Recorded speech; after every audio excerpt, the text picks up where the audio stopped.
अंधेरे की दस्तक। उस रात सीसीटीवी फुटेज में जो दिखा वो किसी इंसान का साया नहीं था।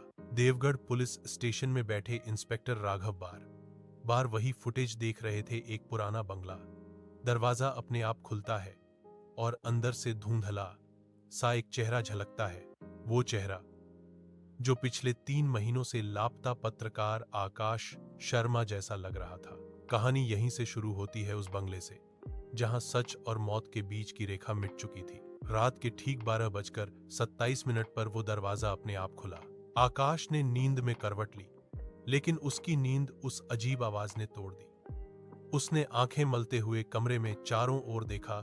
सब कुछ सामान्य था, बस वही पुराना लकड़ी का दरवाजा जो सालों से जंग लगा पड़ा था, अब धीरे धीरे चर्र चर्र की आवाज के साथ खुल रहा था। उसका दिल तेजी से धड़कने लगा। कौन है वहां? उसने कांपती आवाज में पूछा। कोई जवाब नहीं आया। आकाश एक छोटे शहर देवगढ़ में रहता था, जहां लोग अब भी पुराने किस्सों और रहस्यों में यकीन रखते थे।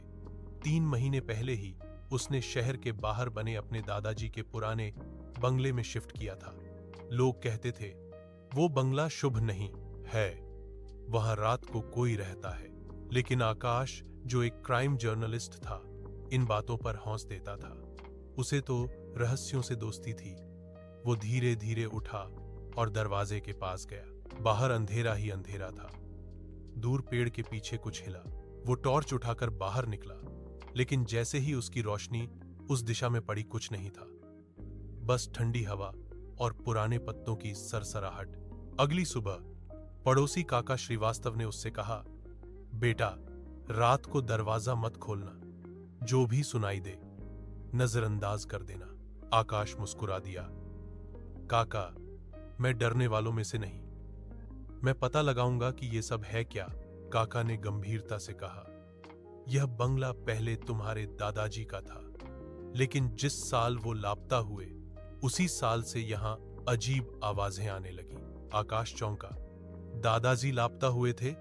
मुझे तो बताया गया था कि उनकी हार्ट अटैक से मौत हो गई थी। काका ने बस इतना कहा, सच कभी कभी दफन हो जाता है बेटा, जैसे ये घर। रात फिर आई। आकाश ने इस बार कैमरा सेट कर रखा था।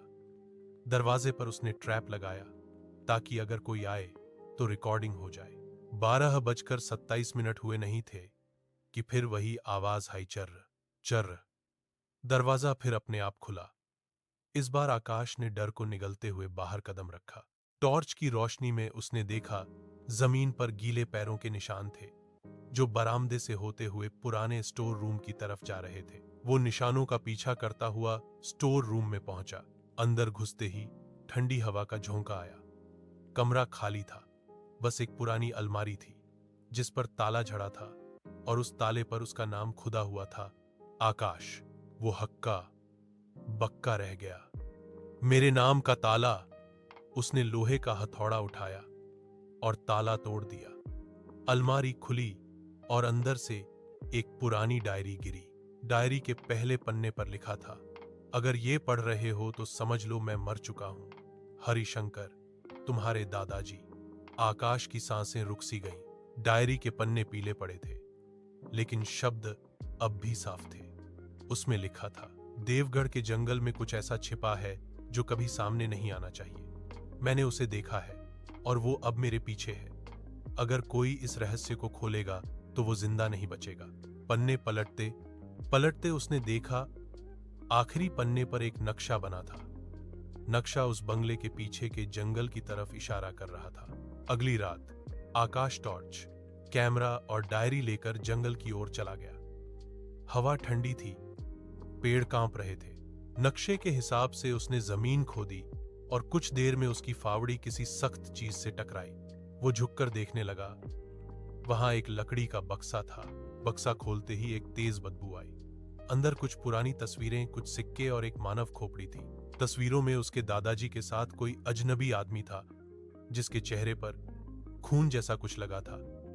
पीछे लिखा था, सत्य को मत जगाना, वह तुम्हें निगल जाएगा। अचानक उसके पीछे किसी के कदमों की आवाज आई।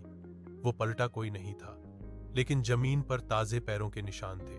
आकाश ने जल्दी से कैमरा चालू किया, रोशनी झिलमिलाई और एक पल के लिए उसे लगा जैसे किसी की परछाई उसके सामने से गुजरी हो। कौन है वहां? हवा में एक ठंडी फुसफुसाहट गूंजी, तुम्हें नहीं आना चाहिए था। अगले दिन आकाश घर वापस नहीं लौटा। पुलिस को सिर्फ उसका कैमरा मिला जिसमें आखिरी रिकॉर्डिंग धुंधली थी, लेकिन एक फ्रेम में उसका चेहरा और उसके पीछे एक धुंधली आकृति दिख रही थी। डायरी का आखिरी पन्ना अब भी खुला था और उस पर किसी ने ताजी स्याही से लिखा था, सत्य जाग चुका है। सीख, कुछ रहस्य हमेशा रहस्य ही रहने चाहिए, क्योंकि उन्हें जानने की कोशिश कभी कभी इंसान को खुद से भी दूर कर देती है।